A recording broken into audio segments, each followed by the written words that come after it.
Shalom bagi kita semua, mahasiswa. Shalom, Pak. Shalom, Pak. Shalom, Pak. Bagaimana kabarnya semua dalam keadaan sehat masa COVID ini?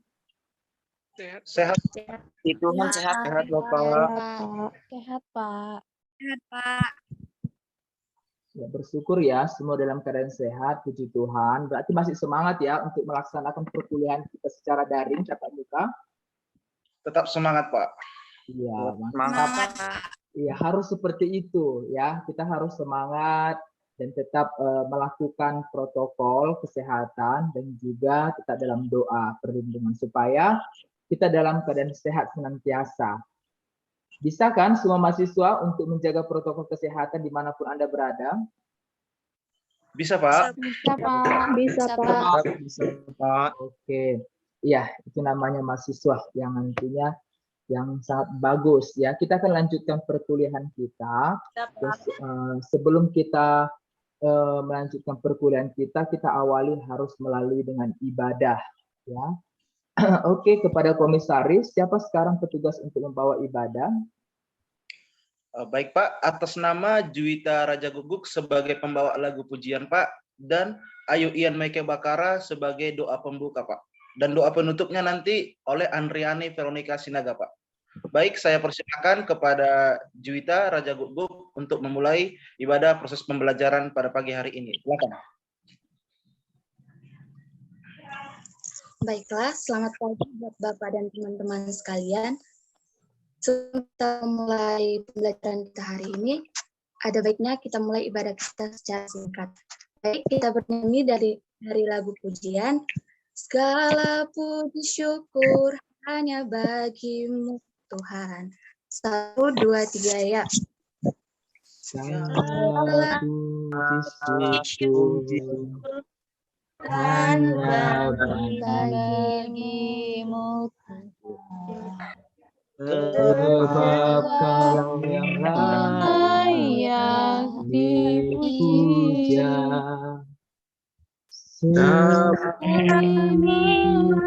Bersorak tinggikan nama Tuhan. Haleluya.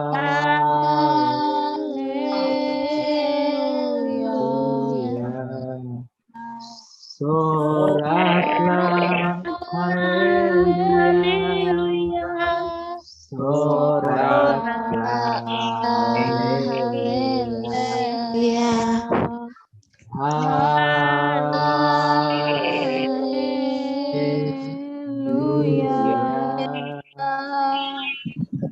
Soraklah haleluya.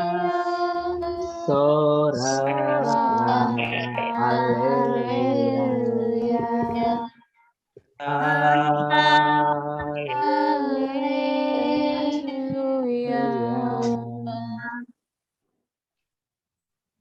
Baiklah, kita satukan hati kita berdoa.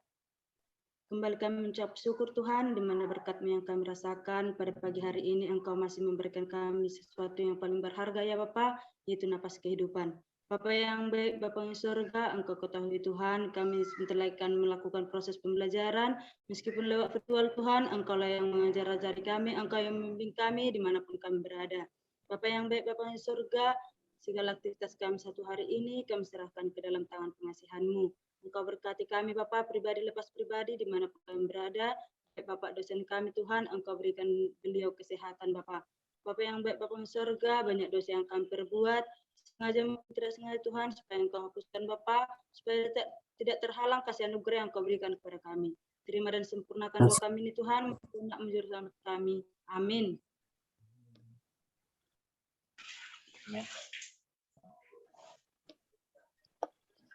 Oke, ya sudah kan? Ya, kita akan lanjutkan pembelajaran kita, ya, yaitu sebelum kita masuk ke pembelajaran kita, Bapak periksa dulu absensi kita. Bapak tanya dulu kepada komisaris, bagaimana komisaris? Apakah semua aktif? Ya, semua aktif Pak, lengkap. Oke, mantap ya. Semua mantap, berarti sudah berarti ada memang kerinduan, ada semangat baru di dalam setiap perkuliahan kita ini. Karena apa? Ya, karena dengan Anda untuk menuntut ilmu, dengan belajar, ya semangat, maka apa? Itu akan membuahkan hasil di masa depan Anda nantinya. Ya, jadi sangat senang Bapak dengan grup ini dalam perkuliahan pengembangan kurikulum PAK ya di sekolah. Berarti Anda akan mengaplikasikan nanti di kedepannya di lapangan, yaitu di sekolah sebagai guru. Oke, ya Bapak akan share materi.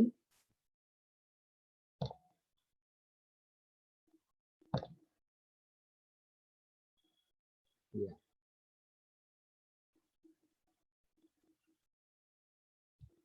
Sudah sampai semua materinya? Sudah, Pak. Sudah, Pak. Ya. Pak. Adapun materi kita ya dalam minggu ini yaitu analisis menghitung minggu efektif dan juga tidak efektif.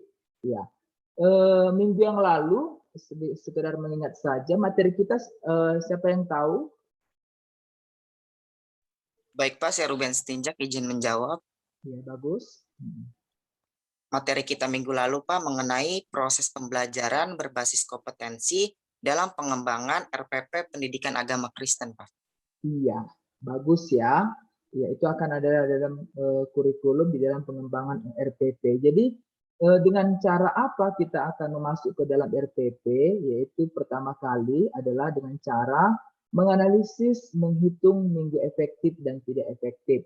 Ini adalah materi kita yang ke-13 ya, materi yang ke-13. Jadi adapun tujuan pembelajaran di dalam minggu ini yaitu adalah mahasiswa mampu menjelaskan pengertian minggu efektif. Yang kedua, mahasiswa mampu menjelaskan mengaplikasikan tujuan dan fungsi menghitung minggu efektif.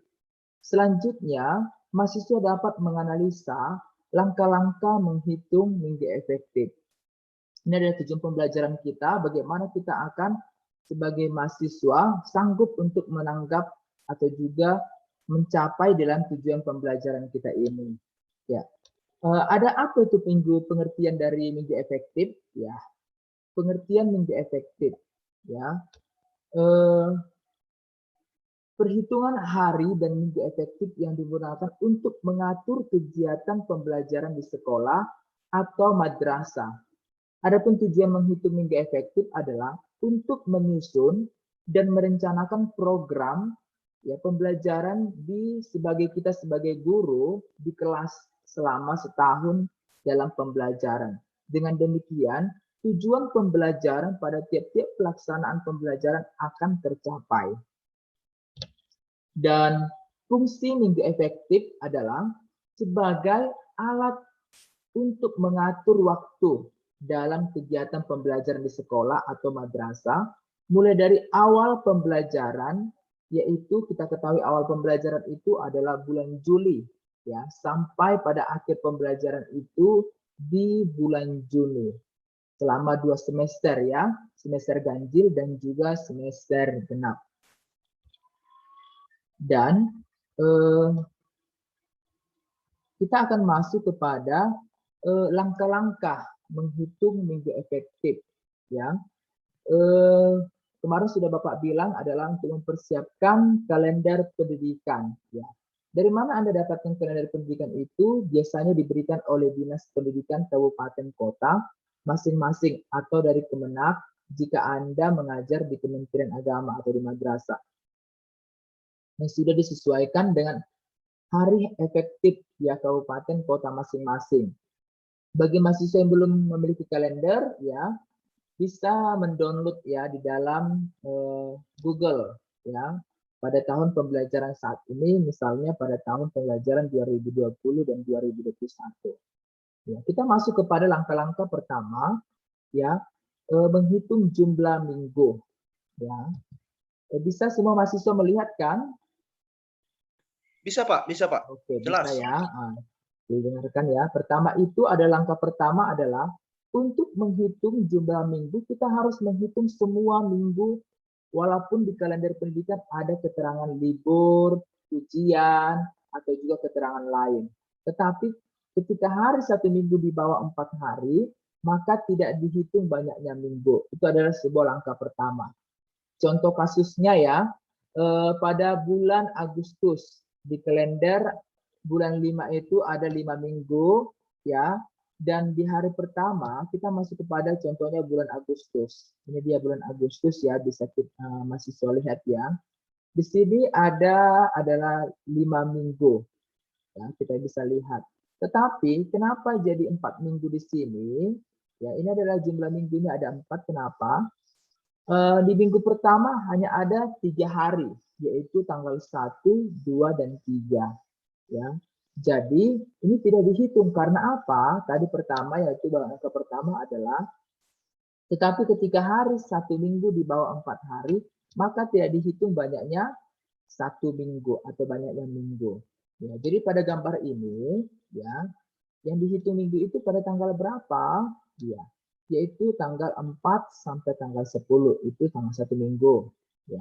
Tanggal 11 sampai tanggal 17 itu 2 minggu. Tanggal 18 sampai tanggal 24 itu 3 minggu. Ya. Tanggal 25 ya sampai 31 itu sebanyak ada 4 minggu. Ya. Kenapa tidak dihitung ini di awal ini tanggal 1, 2, 3? Yaitu kenapa tadi Ruben? Halo Ruben. Iya Pak. Iya, kenapa tidak dihitung satu? Ya, karena minggu itu kurang dari 4 hari Pak, maka tidak dihitung dari jumlahnya minggu. Oke, mantap. Berarti sudah memahami untuk langkah pertama. Oke, ya sekali lagi maaf ya. Di dalam jaringan ya, Bapak akan share kembali materi Bapak. Oke, sudah bisa dibaca. Masih dalam proses loading, Pak. Oke, sudah nampak, Pak. Ya. Oke, kita sekarang masuk kepada langkah yang kedua, yaitu menghitung minggu efektif. Ya, untuk menghitung minggu efektif sangatlah mudah. Kita sudah tahu secara umum untuk hari yang efektif itu pasti dalam proses pembelajaran di sekolah, yaitu 1 minggu ada 6 hari. Ya, 6 hari dalam pembelajaran, yaitu Senin, Selasa, Rabu, Kamis, Jumat, dan Sabtu. Walaupun ada sekolah hanya 5 hari ya, tapi nggak secara umum itu ada. Pada minggu tertentu yang kurang dari 3 hari, maka minggu tersebut tidak dihitung dalam 1 minggu efektif. Tetapi kalau ada 3 atau lebih hari, maka dihitung menjadi 1 minggu efektif. Maaf ya tadi ada ya sibuk ya. Oke, terima kasih kepada mahasiswa saya. Ya. Ya, kita akan masuk kepada selanjutnya, yaitu kita coba ya kepada menghitung jumlah minggu efektif. Contohnya pada bulan Juli, ya pada bulan Juli. Di sini kita lihat jumlah minggu ada 5. Ya, pasti ada jumlah minggu ada 5 pada tanggal 1 sampai tanggal 6, tanggal 7 sampai tanggal 13, tanggal 14 sampai tanggal 20, tanggal 21 sampai tanggal 27, tanggal 28 sampai 31. Itu berarti jumlah minggunya ada 5. Kita sekarang mencari jumlah minggu efektif berapa banyak ya. Pastinya tanggal 1 sampai tanggal ini tidak efektif ya. Tanggal 7 dan juga sampai 13 tidak efektif berhubung di sini hari libur ya, libur bagi rapot atau juga awal semester. Dan pada tanggal 14 sampai tanggal 17 ya, 15, 16, 17 ini ada hari pengenalan. Berarti tidak ada pembelajaran, berarti tidak efektif. Tetapi ada 3 hari, yaitu tanggal 18 sampai 20. Berarti dihitung juga 1 minggu efektif. Dan tanggal 22 sampai 27 ini dihitung pada 1 minggu efektif. Dan juga 29 sampai 30, 31 itu juga dihitung 1 minggu. Jadi jumlah minggunya itu berapa, Yeni Nababan? Halo Yeni. Saya, Pak. Minggu efektifnya? Jumlah minggu efektifnya itu, Pak, ada 3, Pak. Yeni ya. Iya, Pak. Oke, bagus ya. Ya, semua sudah mengerti dan paham kan, mahasiswa? Sudah Pak, paham Pak. Sudah, Pak. Oke, sekarang kita masuk kepada langkah yang ketiga, menghitung minggu tidak efektif. Ya, ketika minggu efektif di bulan Juli sudah diketahui tadi ya, ada 3 minggu, yaitu tanggal 18 sampai 20, tanggal 22 sampai 27, 29 sampai 31. Berarti dengan cara apa kita mengetahui minggu tidak efektifnya? Dengan menggunakan rumus pengurangan jumlah, banyaknya jumlah minggu ya dikurang minggu efektif ya. Tadi ada jumlah minggunya ada 5 ya, dikurang 3 yang minggu efektif, berarti ada 2 minggu tidak efektif pada bulan Juli. Oke, semua sudah paham ya bagaimana cara menghitung minggu tidak efektif juga? Sudah Pak. Paham, Pak. Oke, jadi kita masuk kepada latihan ya. Tapi sebelum kita masuk kepada latihan ya, adakah pertanyaan di dalam materi ini?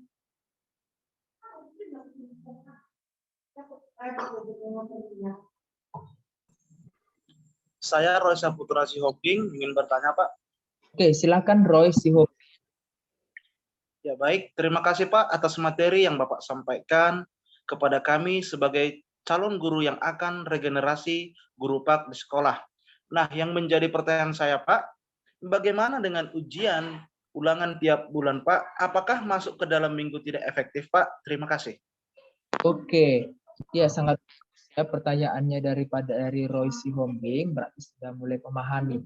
Iya, terkadang ya ada masalah-masalah di dalam persoalan di dalam tiap bulan, yaitu ujian ulangan. Apakah masuk kepada minggu tidak efektif?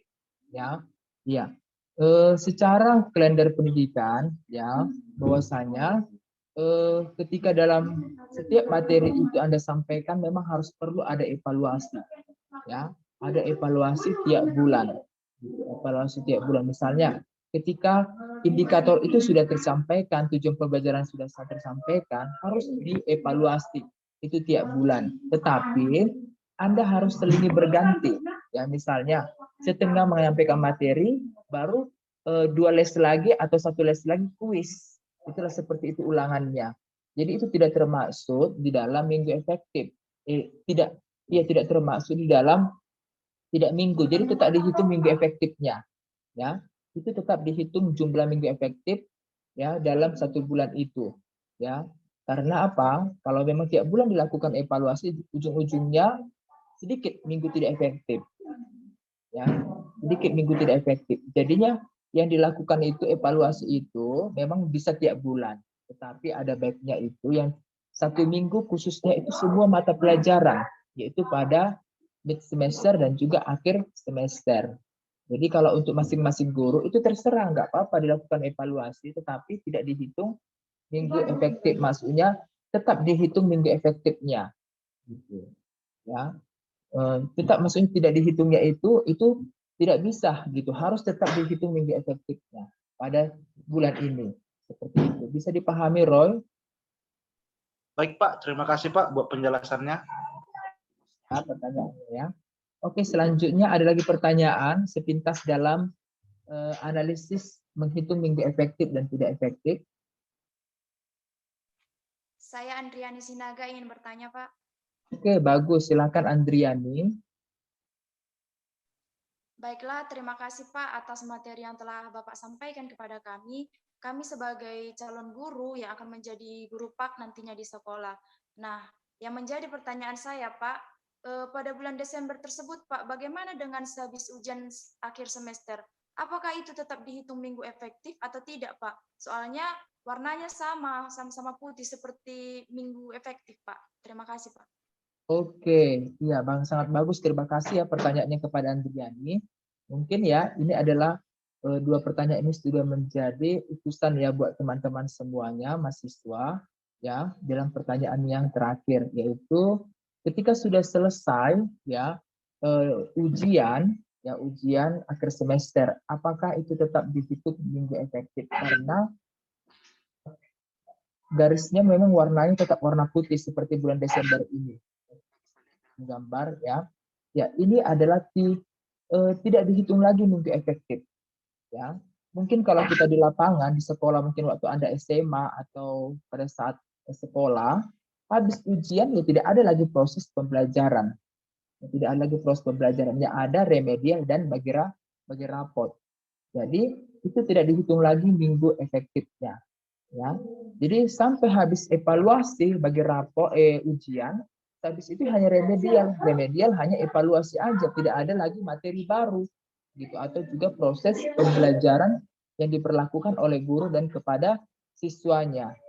Jadi untuk Andriani dan semua mahasiswa saya di tempat ini ya, bahwasanya sehabis ujian ya UAS atau juga ujian akhir semester itu tidak ada lagi minggu efektif, karena pastinya proses pembelajaran belajar mengajar tidak ada. Ya, oke, bisa dipahami kepada anak saya Andriani, mahasiswa semuanya? Bisa, Pak. Oke. Ya, kepada semuanya. Oh, kita masuk kepada latihan. Ya, latihan. Ya, Bapak mau bertanya dulu untuk kita coba analisis di bulan Agustus. Ya, bulan Agustus tahun 2020 ini. Ya, berapa jumlah minggu dan juga minggu efektif dan juga minggu tidak efektifnya pada bulan Agustus? Siapa bisa menjawab? Saya Bella Lumbantoruan akan menjawab, Pak. Oke, bagus Bella Lumbantoruan, silakan. Baik, Pak. Jumlah minggu pada bulan Agustus tahun 2020 ada 4 minggu, Pak. Yaitu pada tanggal 2 sampai tanggal 8, tanggal 9 sampai tanggal 15, tanggal 16 sampai tanggal 22, tanggal 23 sampai tanggal 29, Pak. Nah, jumlah minggunya ada 4, jumlah minggu efektifnya juga ada 4, Pak. Karena pada tanggal 2 sampai tanggal 8 tidak ada tanggal 2 sampai tanggal 8 yang libur hanya hari Minggu, pada minggu kedua juga yang libur hanya hari Minggu pada tanggal 9, pada minggu ketiga yang libur hanya tanggal 16, tanggal 17 dan tanggal 20.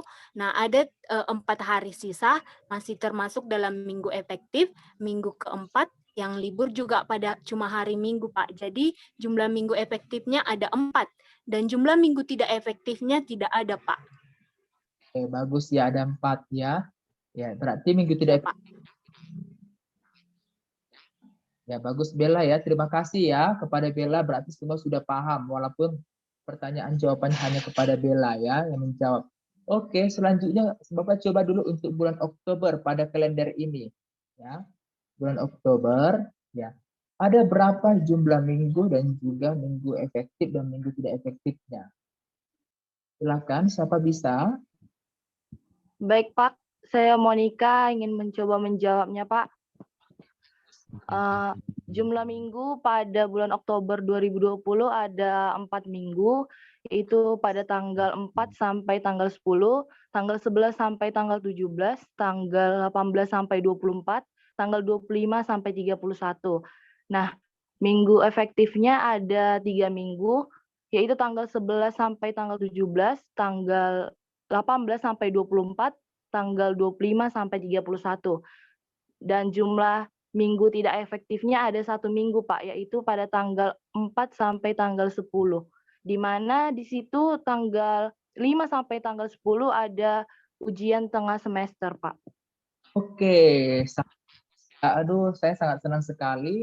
Rupanya semua sudah bisa, ya sudah bisa dan paham tentang bagaimana menganalisis minggu efektif dan juga minggu tidak efektifnya.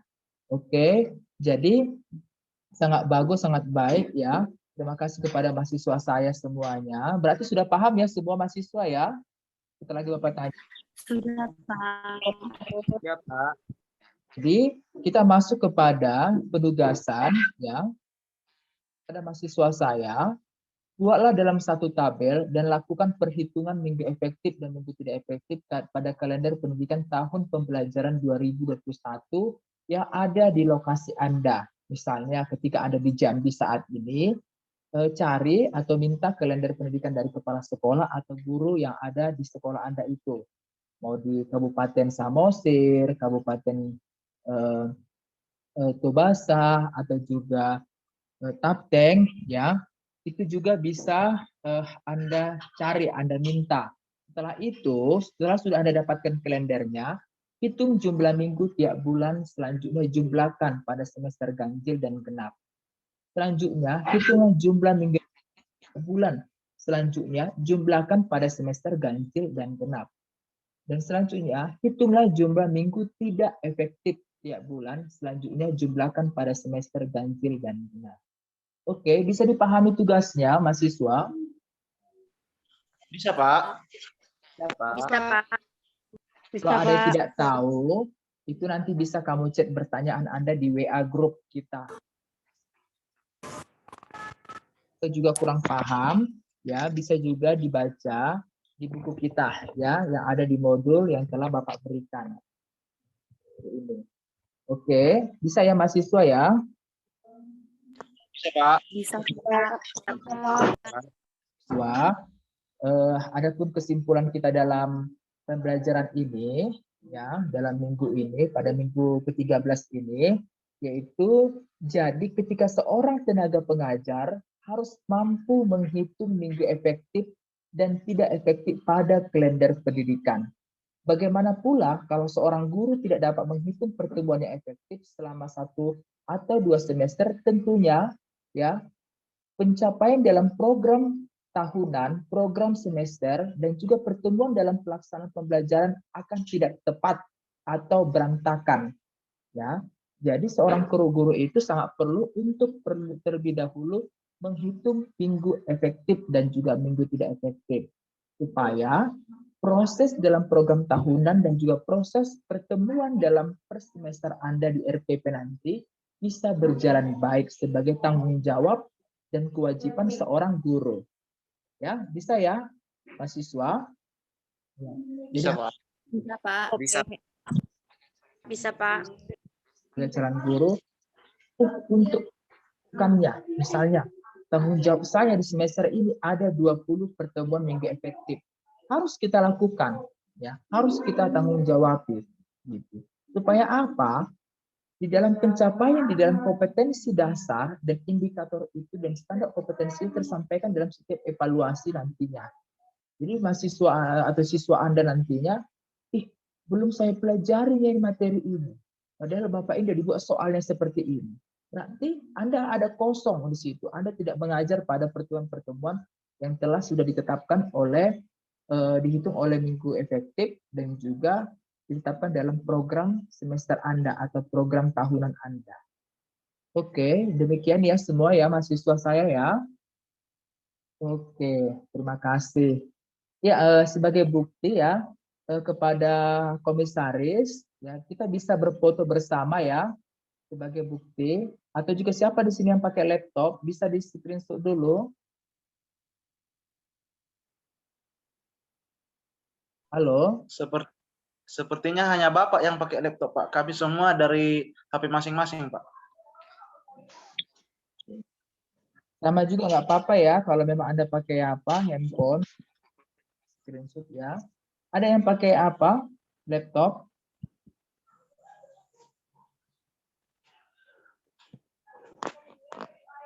Tidak ada, Pak. Sepertinya tidak ada, Pak.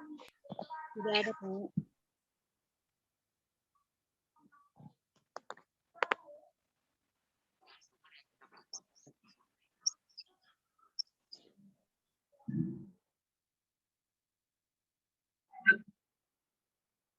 Belum ditutup oleh doa. Siapa komisaris?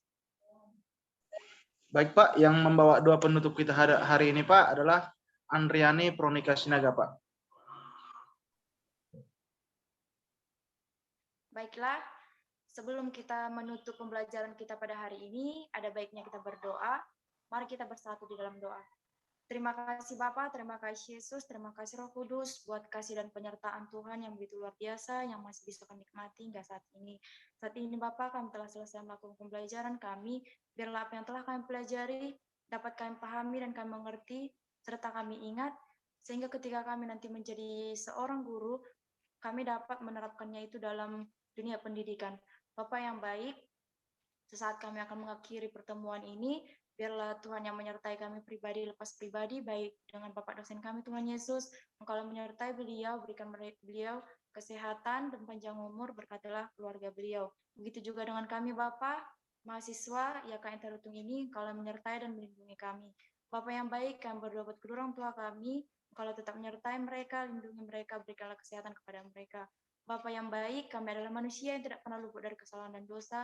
Ampunilah kami Tuhan dari segala pelanggaran yang telah kami perbuat, sehingga kami dapat menerima berkat yang daripada Tuhan. Inilah doa dan permohonan kami, hanya di dalam nama anakmu Yesus, kami berdoa dan mengucap syukur. Amin. Oke, sampai jumpa ya mahasiswa di pertemuan yang selanjutnya ya, minggu depan ya. Jaga kesehatan, tetap kuat, makan yang banyak ya. Oke, Tuhan Yesus memberkati, lambaikan tangannya. Shalom, Pak. Shalom, Pak. Shalom, Pak.